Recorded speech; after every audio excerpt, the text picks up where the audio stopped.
start, please.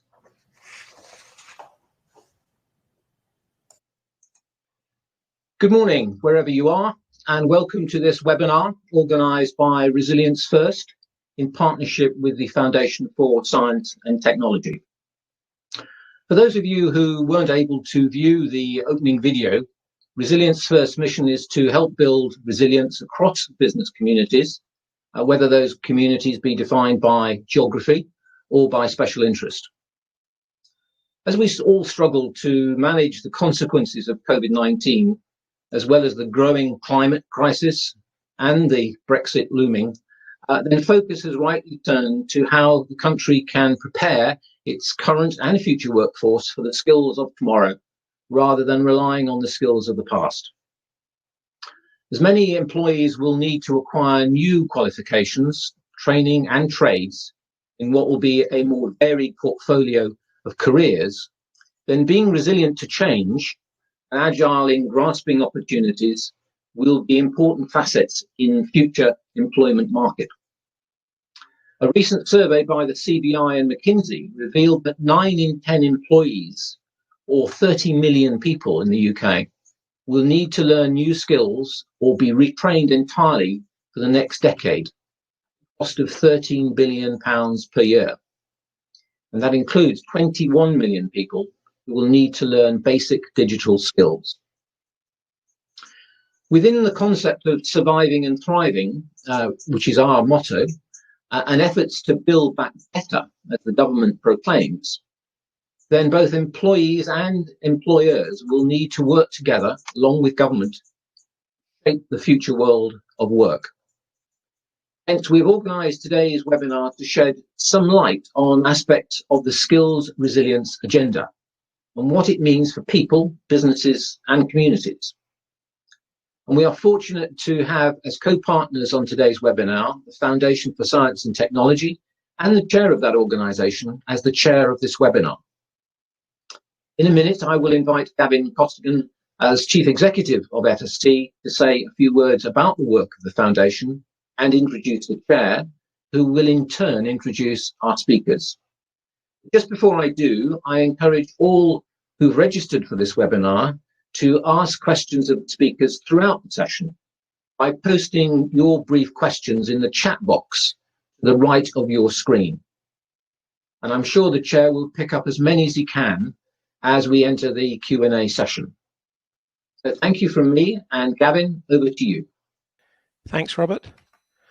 For those who are less familiar with the Foundation for Science and Technology, we provide a platform for debate on policy issues that have a science, research, technology or innovation element, with stakeholders from 4 main groups: from Parliament, from government, industry and the research community.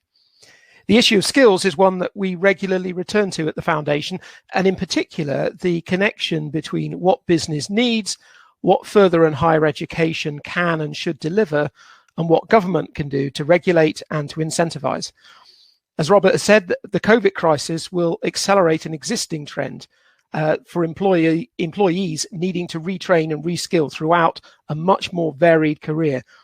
And the question we want to ask ourselves is, what can different stakeholders do to help and enable that to happen?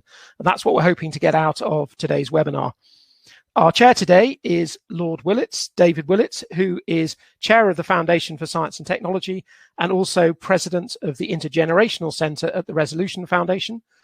David was an MP between 1992 and 2015. He was Minister for Universities and Science between 2010 and 2014. He is a visiting professor at King's College. He is on the board of UK Research and Investment. He's an honorary fellow of the Royal Society, and he has a number of other appointments as well. David, over to you.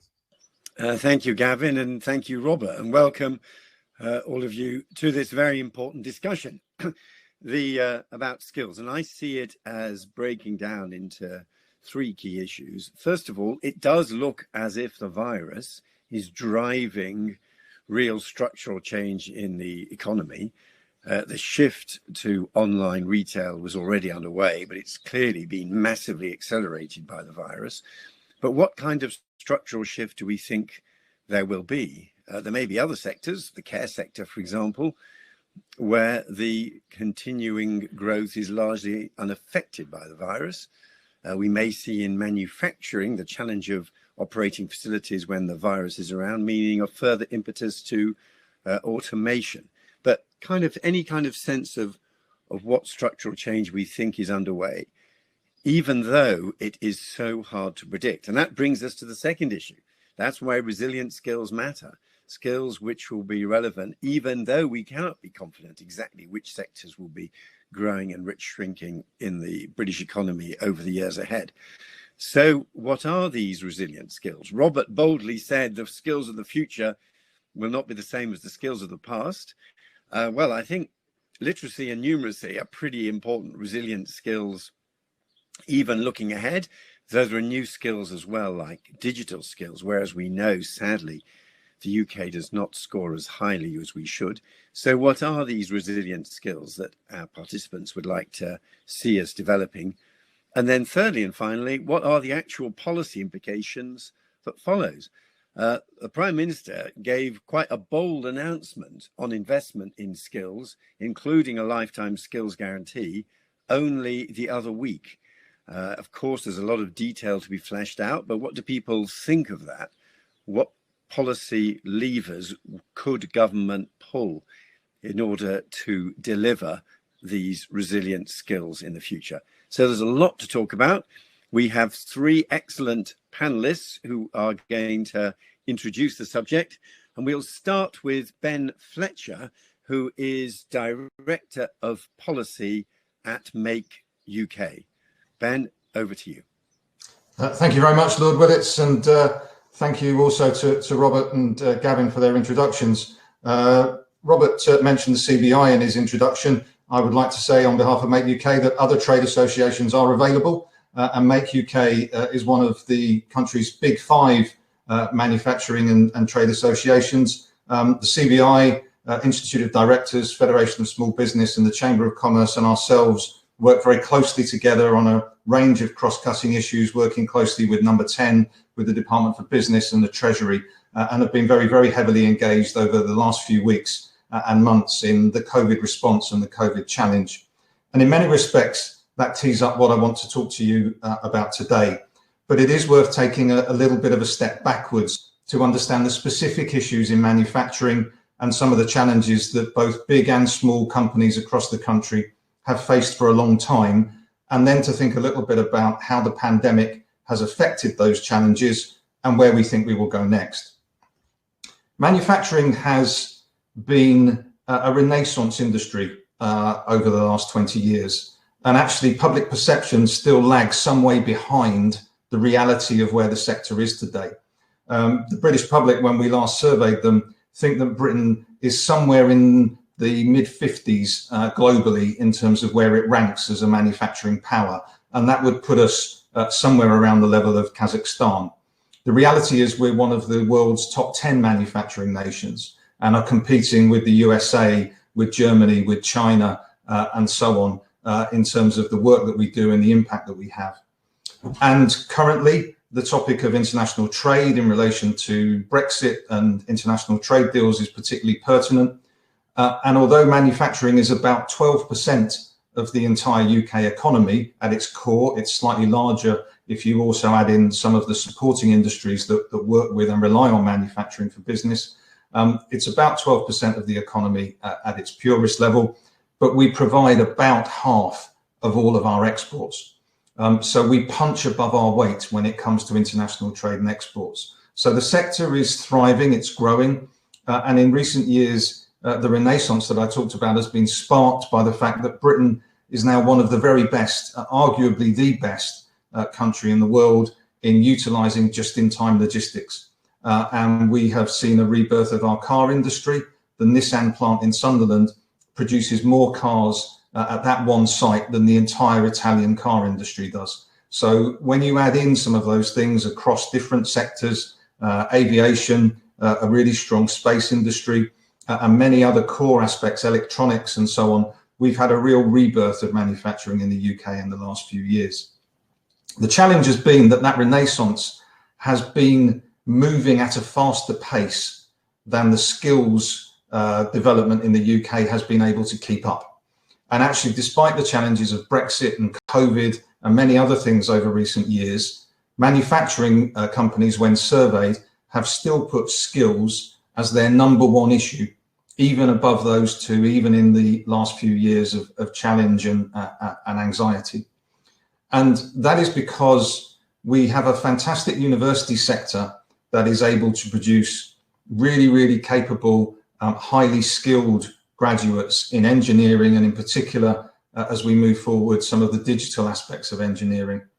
But where we have struggled is to keep pace with the medium level technical skilled people, not graduates, not people in the highly skilled category, but really the technicians that drive the work that's done in factories and industrial plants around the country. And there are many, many reasons for that. It's not for the want of effort. It's not for the want of trying, both on behalf of successive governments and indeed on behalf of many industrial players as well. But we have a situation where about a third of all vacancies in manufacturing at that technical skills level go unfilled for more than 3 months because there is such a shortage of qualified and highly capable technicians. That gap, I think, has been the case even despite the ability to access skilled labour from Europe. So the first challenge that manufacturing is going to face is that as it becomes harder to access skilled labour from Europe, we are anticipating that that skills gap is going to get more significant and more challenging.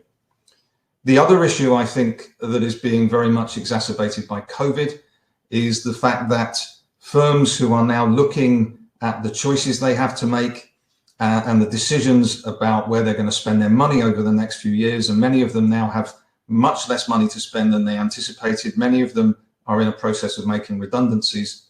There is a real challenge around apprenticeships. Apprenticeships are, in many respects, the long-term solution to this problem. If we can make a real step forward in bringing apprentices into manufacturing, people who are excited by working in a high-tech and interesting industry that produces high-quality goods and is hopefully going to really get to grips with the digital agenda, then apprenticeships are part of the long-term solution. There has actually been a real interest and an increase in interest amongst young people to take apprenticeships in the last few months. There's a tangible connection between the work we've been able to do and our member companies have been able to do to really demonstrate the value of engineering in a crisis, when we have seen things like British companies respond to the ventilator challenge, British companies respond to the need to get PPE into hospitals and care homes, British firms being able to ensure that even in the middle of the height of panic buying, we got food onto the shelves of supermarkets and people were able to continue to buy what they needed. And that's seen a real interest amongst young people in forging a career in manufacturing. The challenge is that the firms that need to take them on don't have the money to do so. Make UK runs its own high-tech apprentice training centre in Birmingham, and there's been a reduction from about an average intake of 300, 350 apprentices to this year well below 100. And that's not about enthusiasm, it's about the financial challenges that companies are facing. That's the sense of the scale of the problem. That's what's critical. What we think needs to be done is myriad. It's a very, very complex issue. It's a very long-term issue. But what is absolutely vital to ensure that firms have the skills that they need, and these are absolutely key to business resilience, people and skills. If you don't have them, you will not be resilient, you will not cope. We think it's absolutely critical that government really finally grasp the nettle and make some reforms to the apprentice levy. The apprentice levy is a very good idea, but has not quite worked, I think, in the way that people anticipated. We still see a number of issues around that, but in particular, it's a very, very precise and defined scheme. And I think if businesses had the ability to be more flexible in the way they use their apprentice money, it would be incredibly helpful. We also do need to look at some of the issues around the government's announcements about training and lifetime learning commitments.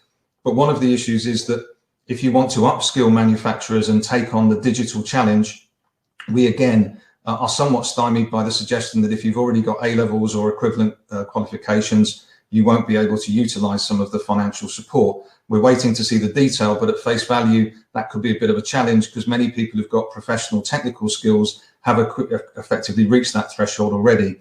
COVID could be the dynamic traction at which we really accelerate the digital skills agenda. But if you've already got qualifications in existing skills, the challenge will be to enable you to utilize some of those provisions to upskill yourself and get digital skills. It's not simply about the acquisition of skills, it is critically about the upskilling of the existing workforce to complement, hopefully, a renewed push for apprenticeships. And one of the other things we're looking for is more flexibility around some of those schemes so that people with a strong skill set, but a skill set that is very much in existing skills, can have this opportunity now to move forward.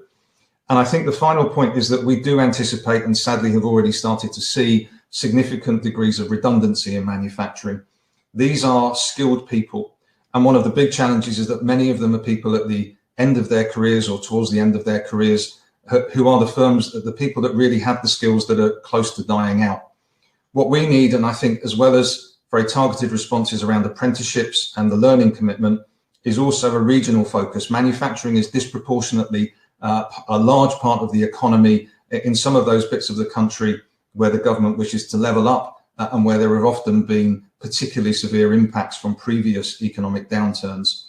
As well as the focus through business, there needs to be a regional focus so that there is a skills capability.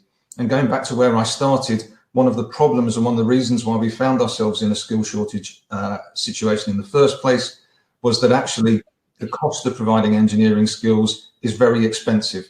It's very unfair to always pick on hairdressing. We all need hairdressers. I would look even worse than I do this morning without one.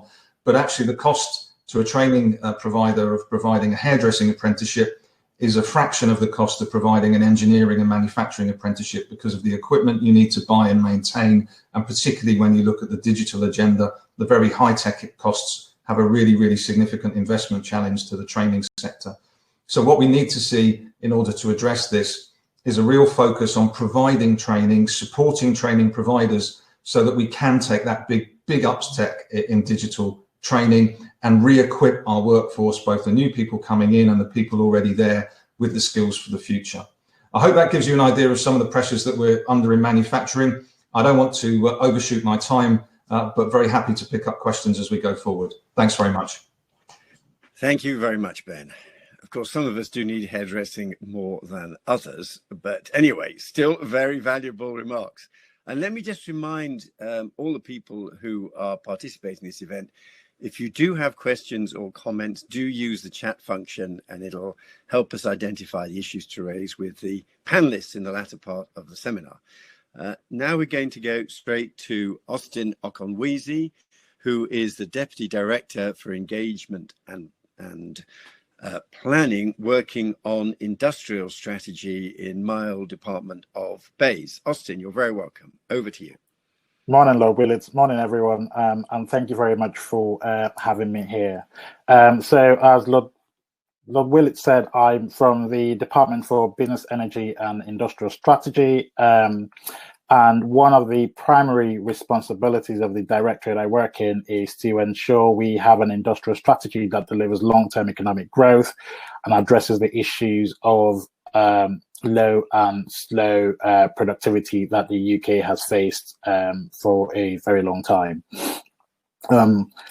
Today's discussion on skills is pretty important to that agenda because, as most, if not all of you will know, education and skills is a key component to addressing productivity challenges.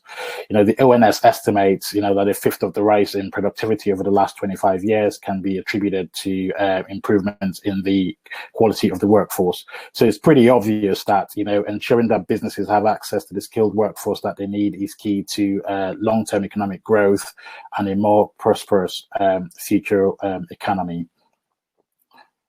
As everyone knows, it's really strange times, and there's so many different factors impacting on our economic landscape, both at a national and global level. And there's probably nowhere else to start than COVID, which my previous panelists also mentioned.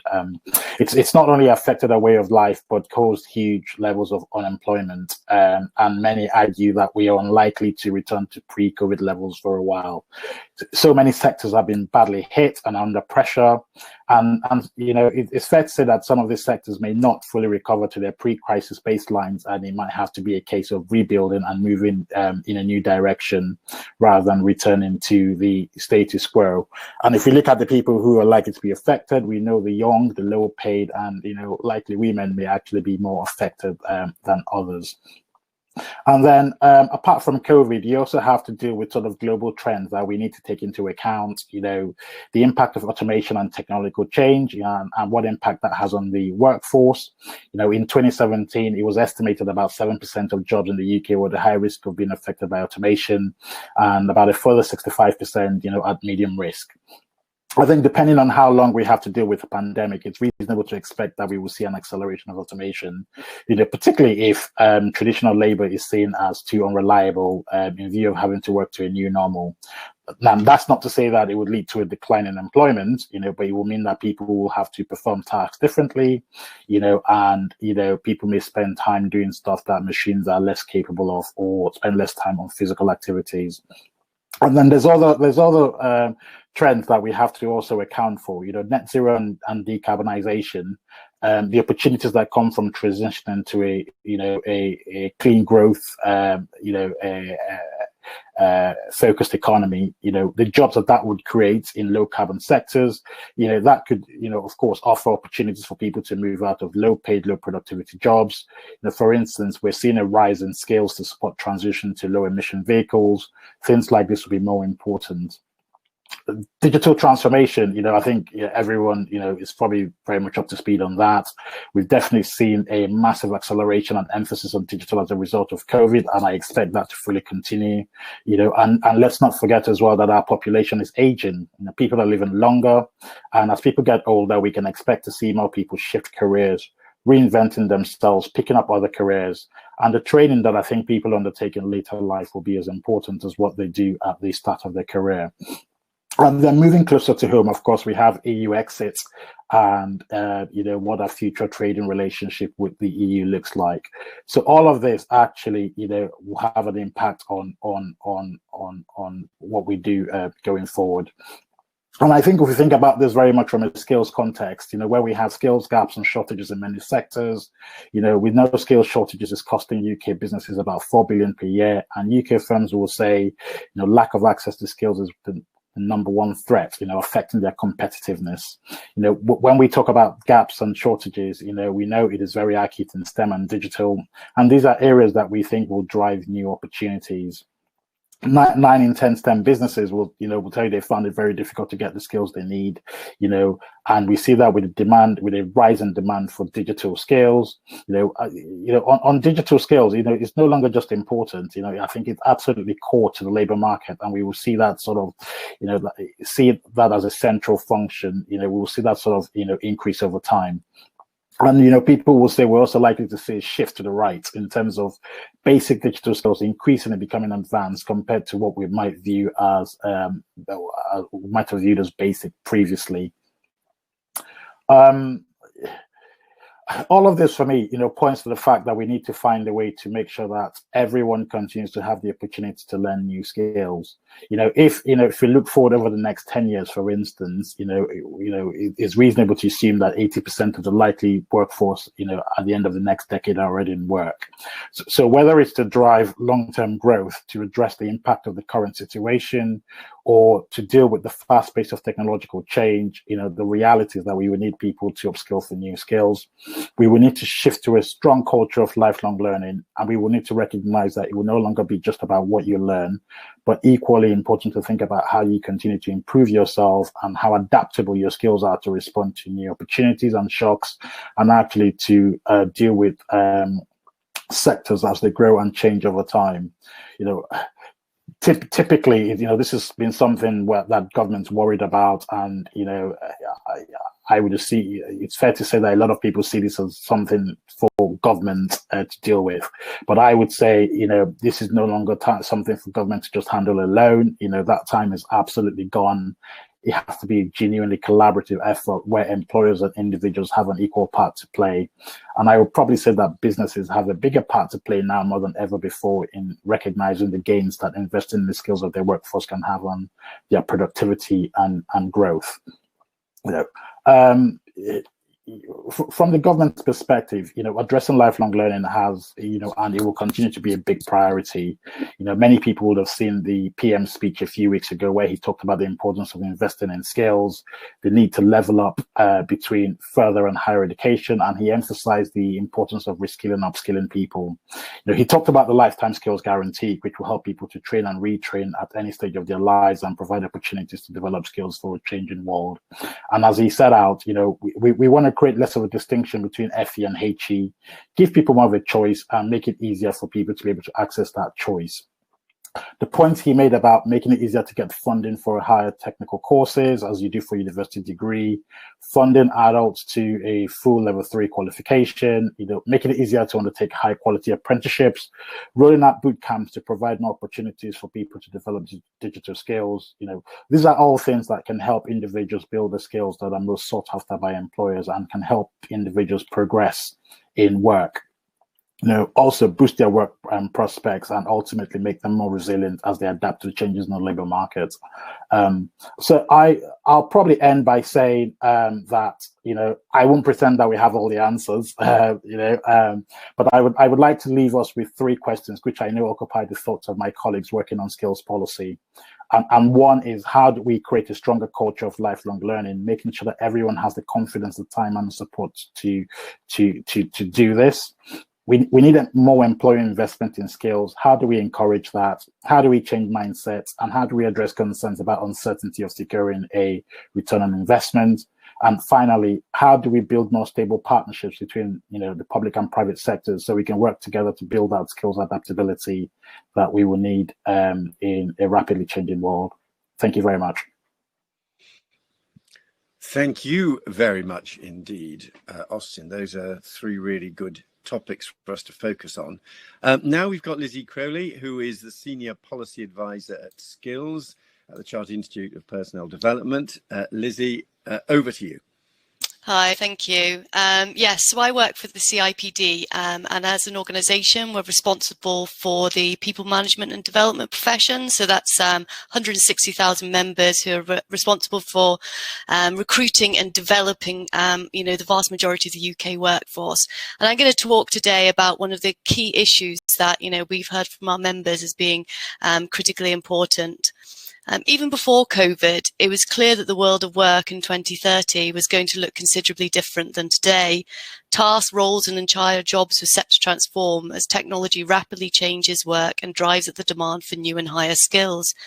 And given the pace of change, there was a growing recognition amongst employers and educators that it's very difficult to predict with any certainty or level of detail the jobs of the future.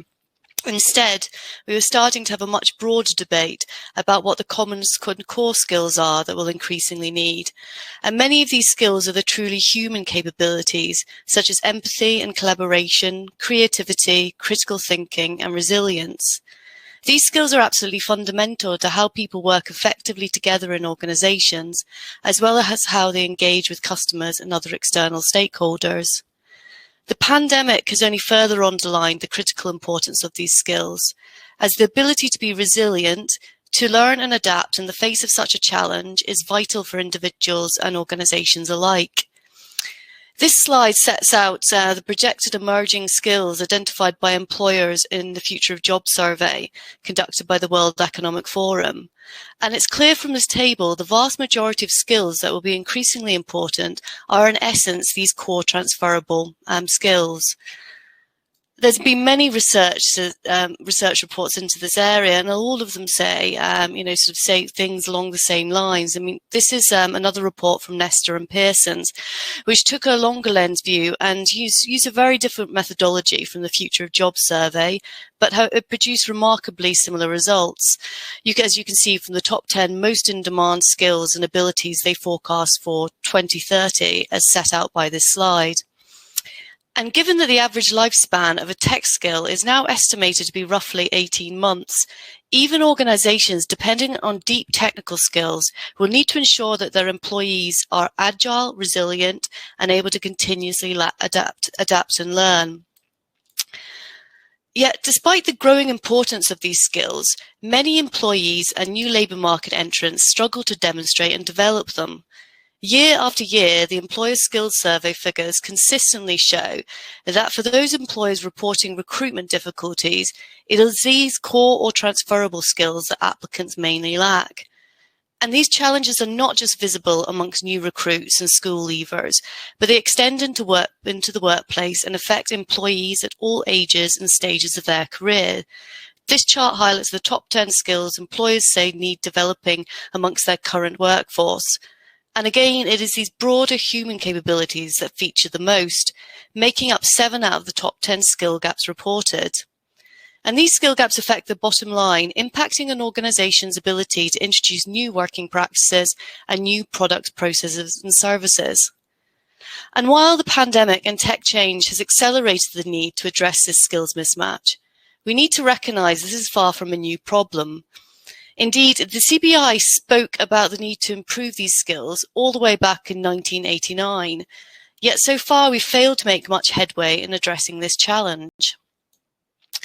So what can educators, employers, and policymakers do to bridge this skill gap and support individuals build these skills so they're resilient through the recession and the reshaping of the economy?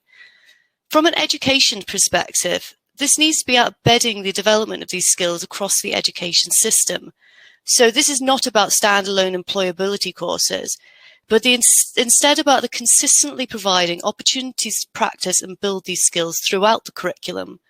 This means opportunities to present, to work in teams and solve problems, but critically, they need to understand why they are doing so and the importance of the skills they are building. Yet we also know that many of these skills are built and maintained through real experience of the world of work. So it's critical that young people are supported to have as many and as varied opportunities to engage with employers while still in education, facilitated by strong local partnerships between employers, educators, and civil society organizations. It's providing these types of opportunities in the current context is a challenge. However, we have already begun to see some great examples about institutions and employers working together to provide access to remote and virtual work experience and internships.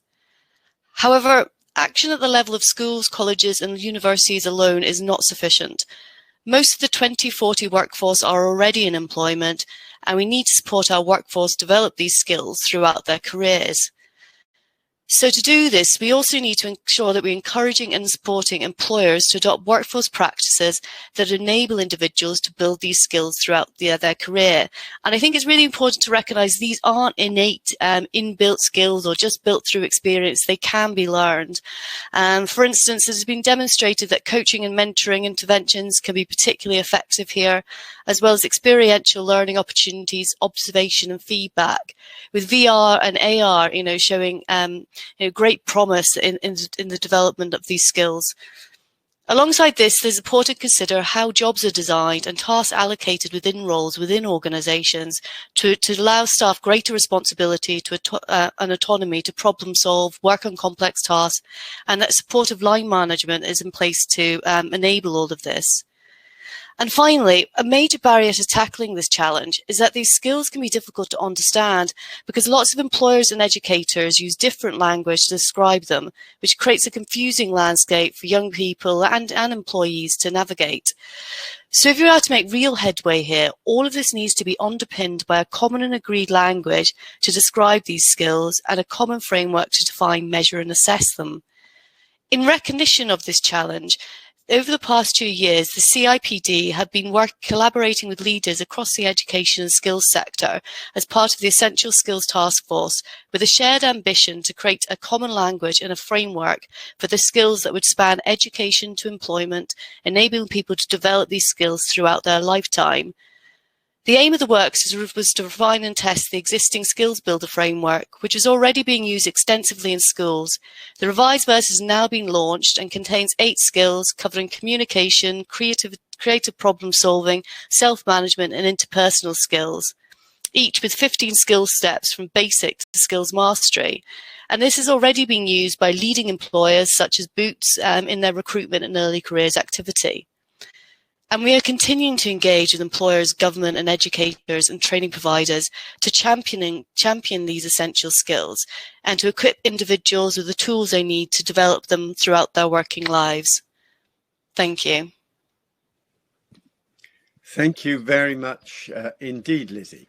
Well, three excellent opening contributions, and I'm pleased to see a really lively debate already getting going on the chat function. And trying to draw from that, I think there are two questions for our panelists, and I'm going to go through them in turn. One is the education system properly helping people acquire these resilient skills now? And putting my cards on the table, I think sometimes some of these skills are best learnt and developed by doing actual things, real stuff of interest to the individual. We've had an excellent example in the chat function of drawing conclusions from large data sets, which is a really important skill. It may be the best thing to get a way to get a young person into that is for them to be analysing some data in something that in a subject that really interests them, even if it's the performance of Premier League footballers, anything that means that they start engaging with a real data set. So in other words, some of these generic skills may best be learnt by trying to do real things, anything from taking apart a motorbike or making sense of a problem in philosophy may equip you with generic skills that are relevant for the future. Hence that brilliant description of education as what is left after you have forgotten everything you were taught. Is that the best way into these generic skills, or other ways? And then there's a second question, which I do detect just a flavour from the chat of we have been having this discussion in Britain for many decades. What is different this time? Why is there any prospect of our doing better on skills in the next few years than we have done historically? So those are two questions, and I'm going to go back to our panel in turn, starting with you, Ben, for your comments on them. Thank you very much. I mean, I have to confess, in addressing the first question about the education system and whether or not it's working, is that both of my parents worked in education for pretty much all of their careers. And I have flashbacks to being a teenager moaning about my teachers and the fairly visceral reaction I would get to that. So I choose these words very carefully and I make sure that I try and apply fairness to all. I'm conscious that some of the people in the chat have talked about coming out of the sector as well, and I'm conscious that the audience will have strong views too. Is the education system working for manufacturing? At the moment, I think the answer is it's probably about a 5 or a 6 out of 10. And actually the really critical point, and it goes back to your observation, Lord Willetts, about getting people's enthusiasm by doing things that are practical and realistic and driven by the things that they're interested in. We certainly feel in manufacturing that there's been a real problem in engaging with the education system, that actually in the last 20 years, it's although there are some shining examples of where this has been different, getting firms to be able to go into school and talk to kids about the excitement of manufacturing is really, really hard. And actually some of the things like the advent of the national curriculum and clearer focuses, and some of the people in the chat have talked about a focus simply on exam results, have actually made it harder to carve out the time to allow local businesses to go in and talk about what a fantastic and exciting industry manufacturing is. We also were really making a great deal of headway with a previous Education Secretary, Damien Hines, prior to the change in ministerial responsibilities, about understanding that one of the other big challenges has been the way in which schools are funded at post-16 level. And actually it's, for many head teachers, financially much more sensible to keep children on in the sixth form rather than encourage them into apprenticeships. And that actually has an impact on the way in which decisions are made as early as 12 or 13, when people are thinking about their GCSE choices and so on as they run up to the 16-year-old age group. So I think there are many fantastic examples of where the education system can work. As I said earlier, some really great throughput from GCSEs and A-levels into university for people to do highly skilled qualifications in engineering and manufacturing. But really, I think for us, the gap is getting the education system to work for people in the build up to and the choices they make at 16, encouraging apprenticeships. And if you contrast the way in which we prioritise and value technical education with the way in which some of our European competitors do, I think there's a very big gap there that could be filled by some changes in policy. I think that there is a degree of optimism that we can do it better this time, but there's also a degree of nervousness and caution. And the optimism comes from the fact that I think COVID and the pandemic are bringing a number of things into sharp relief. And I think that we really face a challenge if we want to be a manufacturing nation in the future, if we want to build on the renaissance of the last 20, 30 years, then we have to grasp this opportunity and really focus on getting kids into apprenticeships and getting adults into digital, in particular, upskilling.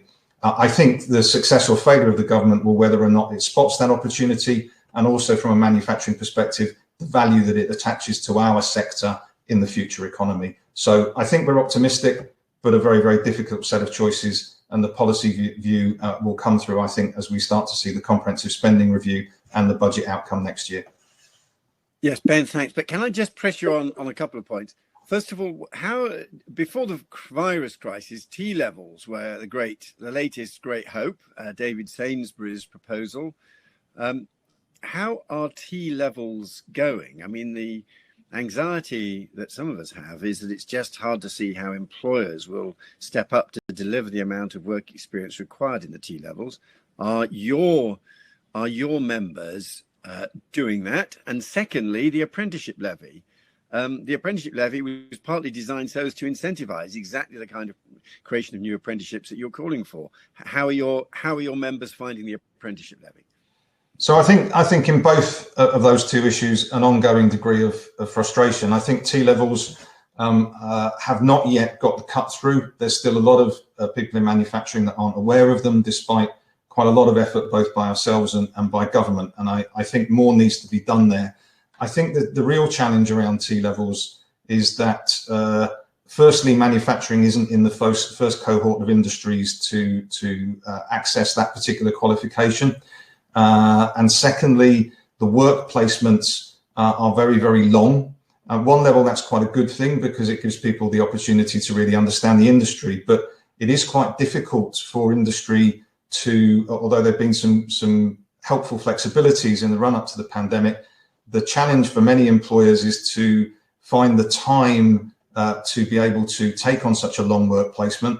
And the other issue for people of that age cohort is that the additional safeguarding responsibilities of ensuring that people that they come into contact with are very understandable here, but those people are properly checked in a factory environment in particular, where you would expect a young person to move around, to learn the different facets of the particular part of manufacturing they're working in, and the number of people that they would normally come into contact with. There is a degree of nervousness about how you can operate a safeguarding regime in an industrial context and setting. And I think there are some real nervousnesses, and as a result, as yet, we're still yet to see a great deal of enthusiasm from people who want to grasp T-levels. So I think it could be part of the solution, but there are still some bumps in the road to iron out. In terms of the levy, I think what has happened as a result of the levy is actually in engineering and manufacturing a decrease in the number of apprentices. I think there are a number of reasons for that. One of them is that the money that's been assessed by the relevant body for how much a training course should cost is a lot lower than actually the investment cost that manufacturers have to make. It's actually more expensive to do an engineering and a manufacturing apprenticeship than the agreed sum of money that you can draw from the levy for it. So there is an immediate issue there that firms have to make up that shortfall, or training providers can't see a profit. So it's made that delivery and ability to access that training harder rather than easier. And for smaller companies, if they can't make up the shortfall and they can't find a training provider that's prepared to work at the agreed cost level, that's having a very visible and tangible effect. I think secondly, there are lots of issues about the mechanics of the money that goes into the levy and how you access it and what you can use it for.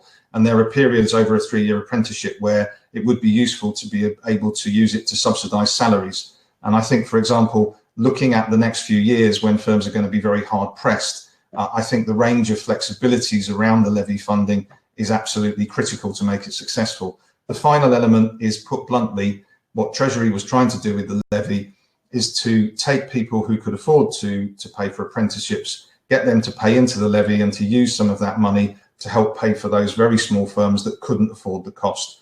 And effectively, there are levy payers and non-levy payers, and the money was supposed to be accessible to both. I think the simple reality, given the challenge we face, is that we need to realise that apprenticeship can't be an area for cost saving, and there needs to be additional money, not just drawn from the levy, to really help those firms that are too small to pay the cost themselves if we really want to drive significant increase in uptake. Thank you very much. We're now going to hear from Austin. And I think, Austin, again, looking at the very lively chat, one issue, given your responsibilities in Bays as a senior official working on industrial strategy, is the extent to which industrial strategy funding is being used to drive this agenda. I remember from my conversations with successive ministers involved in this, one of the subjects they got very interested in is the extent to which a sector deal or an industrial strategy challenge could include expectations on employers investing in skills as part of getting that sectoral or challenge funding. How is that working out? Thank you, Lord Willetts. So as most people will know, the 2017 strategy had people as one of the foundations of the strategy and of productivity. The whole emphasis on skills, the emphasis on working closely with employers is definitely something that we've tried to do. And if I stray into a little bit into the skills space, we see an increasing push for more employee involvement, not just at delivery, but actually design of programs. We see an emphasis on training. We've seen an emphasis on technical education. So all of those things are things that we've tried to make part and parcel of our approach. The nature of policymaking is that we don't think anything is perfect, and obviously we keep trying to improve stuff. And so to your question specifically on industrial strategy, I think one of the things we've said previously is that, although the 2017 strategy is pretty much a few years old, there's been so much, change and potentially structural change to the economy from COVID and recent events that it's right that we take another look at the strategy and work out, how we can make sure that it continues to be relevant for the times that we're in and how we can prepare us for the challenges of the future. The questions you posed about, sector deals and increased employer investment are things that we will look at as part of that work to look at how we refresh the strategy. But it remains very much the point that, we are very keen to see what can be done to, to try and drive more employer investment in. Very much, however, recognizing the fact that there are various reasons why it can prove difficult for employers, including some cultural reasons, but really trying to work closely with them to try and get underneath the skin of the issue. Thank you very much. Lizzie, your observations on these questions, and I think I'm sorry, I'm adding another question to the list, reflecting the very lively discussion happening on the chat. Another issue is we've heard from Ben earlier that he's basically saying some types of skill training cost more than others. His view is that engineering and stuff involving kit, for example, comes particularly expensive. And I know in university funding, we certainly try to reflect that in the pattern of funding for universities. If we have standard pots of money, guarantees of funding for all people that don't particularly relate to the subject on which they're trying to develop their skills, how is that going to work? Your observations on that and the other questions coming through would be great. So you're talking about the lifetime skills guarantee by government, or indeed, yes. Yeah. Well, I suppose partly sort of one of the things we haven't got right in this country, which means that, which is partly contributing to the mismatch between supply and demand, is the lack of effective careers advice and guidance. So, I mean, this isn't just about the cost; it's about it informing the choice of what choices people make when they're able to choose the course which they think might support them in their future careers. So, I think sort of part of the way to sort of ensure that what we produce are the economically valuable skills is to have a much better sort of careers advice and guidance system. In terms of the different costs between how much these skills cost to develop, well, sort of that's something which presumably we don't know the full details of this lifetime guarantee and the kind of funding behind that and how that will work out with the training providers. But I suppose it's, sort of what we kind of have a view at the CIPD is that we need to get this up and running much more quickly.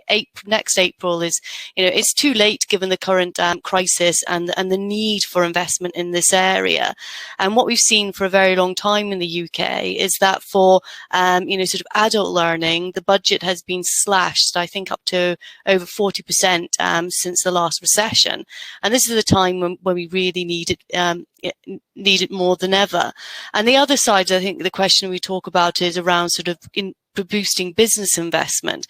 So actually what we've seen from the latest employer skills survey is a continuation of the decline in employer investment and training. And partly this is bound up by organizations with business models that actually don't require skills use. So if you look at the skills and employment survey, it showed that the training time to become proficient in a role has actually declined since the survey was last done. And so these things are concerning, and they really do play into the need for a really strong industrial strategy, which is about working with businesses to boost their competitive and product market strategies, and then put into place the training and skills development needs that supports that vision. And then I think just coming back to one of the questions you posed at the start, Lord Willetts, was about, actually this is a problem which has been going on for a long time. And I think partly the reason why that is the case in the UK is that we lack, a system which is, has a long-term vision and ambition. We continually have chopped and changed. There's been about 60 skills ministers. And I think sort of what we really need is stability in the future system. And to do that, we need a national skills strategy and nationally and sectorally focused institutions, which are really about driving up and addressing the skills mismatches within sectors and within regions. Thank you very much. There's a lot coming on out in the chat. I'm just trying to identify some of the themes to put them to our panelists for their last round of comments. I mean, several people saying the system is already very complicated. Can it be made simpler? Several people worried that there's such a focus on trying to record everything that young learners are doing that we tend to focus on the things that can be easily recorded and registered and examined. And some of the resilience skills we've been talking about, some of the ones that appeared in Liz's list, for example, may be relatively hard to record in the conventional way. So has our attempt to record everything pushed certain types of skills at the expense of others? I think that there's a desire for us to get on with things in this crisis. And in response to that comment of Liz's, I would just give a plug for the Australian Pioneer Fund, which I think it's called the Pioneer Fund, which they brought in as a crisis measure for young people who are not going to find jobs in the labour market during the virus crisis, of just a few months of training available to them. It's more ambitious than our Kickstart programme, but which could perhaps have a stronger education and training element to it. So let's go round and collect a final round of comments. Particularly, people, what is the practical advice that you would give to ministers now as they wrestle with these dilemmas? They've got a framework set out in the Prime Minister's recent speech. We've got the Apprenticeship Levy, we've got T-levels, we've got this lifetime guarantee. So what is the most important thing that can be done within that framework to start delivering on the challenges we face? Ben, why don't you start again? Many thanks. I mean, I think it goes back from our perspective in terms of what we would call on government to do, is to actually make the training that is so critical for that upskilling, for the recovery, for the transformation of the economy, is to make it accessible. And I think the challenge here is that I know that not every problem can be solved by pouring more money into it, but this is an area, particularly when the cost of borrowing is so low and the cost that government's already incurred is so high, would be a really sensible investment. If we could make access to high quality training cheaper and easier, and for those bits of training that require actual physical attendance, hands-on timing, hands-on work with machinery, with highly advanced robotics, highly advanced CNC machines, then there needs to be somewhere near to you where you can go and do that training, either as an individual or an employer. And I think if you wish to really accelerate this, an investment to allow training providers, FE colleges and so on, to offer really high quality training would be the most important step forward. And that could be addressed in the CSR and changes could be made by the end of the year. I think actually the CSR now is going to be on a much more modest scale. I think we've heard in the last few hours that it may be another 1 year rollover, but given all the uncertainties. While you're on, Ben, can I just come back to you on one point that's emerging in the chat, which is this issue of older workers. Of course, we focus on schools and young people, but the over 50s, to what extent are your members willing to recruit people over 50s and realize that they could get over a decade of good quality work out of them? Could your members be more willing to recruit people at that age? I actually think this is an area where manufacturing can be particularly proud of its record. And in fact, it's not even that manufacturers have to be persuaded to recruit people. In the time I've been with Make UK, I've undertaken enormous number of member visits. And actually, every single time, whether it's a big multinational firm or a small operation in a little unit on an industrial estate on the outskirts of a town, they are telling me that their workforce, they are working incredibly hard to keep people, not just in their 50s, but in their 60s and indeed in their 70s. I think in one location, there was a company that still had someone in their 80s working there. The critical issue in manufacturing is about both the availability of skills and the desire to develop new ones. And I think what manufacturers are finding is that skill set, because of the low number of apprenticeships over many, many years, because people have left the industry in leaner times, actually older workers are utterly invaluable. So there's absolutely no impediment to that recruitment. And indeed, many of those workers are very keen to acquire new skills because they enjoy their work and they want to work in the future. So I think in manufacturing, that's been a real success. And I think actually any firm that hasn't done that would be happy to do even more of it. Thank you very much, Ben, for that eloquent account of the values of older people. Something, incidentally, of which the House of Lords is also an excellent example. Austin. I hesitate to comment. Austin, any final comments from you? Only to say I really enjoyed the conversations coming through the chat, and I think, as I mentioned in my early remarks, the Prime Minister's speech, pretty much sets a framework for how we start to look at these things. We're very much open to co-creation, of how we sort of try and deliver something that we all want to see. There's been quite a lot of work as well, in looking at how we make the FE system better, how we make technical education work for employers and make it on par with higher education. Lots of investment has gone into the skills agenda. And in many cases, sometimes it's not about something new. It's about how we make what we have better. So very much open to continue this conversation with people in the audience. Thanks, Austin. Time is getting tight. Lizzie, any final quick comments? Yes, sure. So just very quickly, I definitely agree with your comments on the Kickstart scheme, and we would also have liked to see a skills component to the job support scheme. They have that in many other countries. Secondly, the apprenticeship incentives, we've had a lot of feedback from our members that they're far too low, so they're not going to encourage enough people take on new apprentices during the current crisis. Scotland's already increased them, and we should follow their lead and do likewise. And finally, just I think the FE white paper really does offer an opportunity to set a long-term vision for the sector, which is not just about providing, skills supply, but is about boosting skills demand through local partnerships with employers and addressing their skill challenges and, sort of improving their product and product market strategies. Thank you very much, Lizzie. It's been a great discussion. Some really important points. Another one on the chat, the importance of diversity is itself delivering resilience. Robert, over to you for the final word. Well, thank you very much indeed to all. It's been a fascinating hour and we've covered a lot of ground. On behalf of Resilience First and the Foundation for Science and Technology, I'd like to thank all the speakers and the chair for their superb contributions today. We will be circulating a short summary in due course, as well as share the slides to everybody. Finally, just for me to say, please do join our next webinar on the 12th of November, which will be looking at economic crime on the back of the pandemic with speakers from the National Crime Agency and Self-Reduce. So thank you all and have a good day. Goodbye. Great. Thanks very much. Thanks to our panelists. Thanks to you all for participating. Thanks, everybody. Thank you.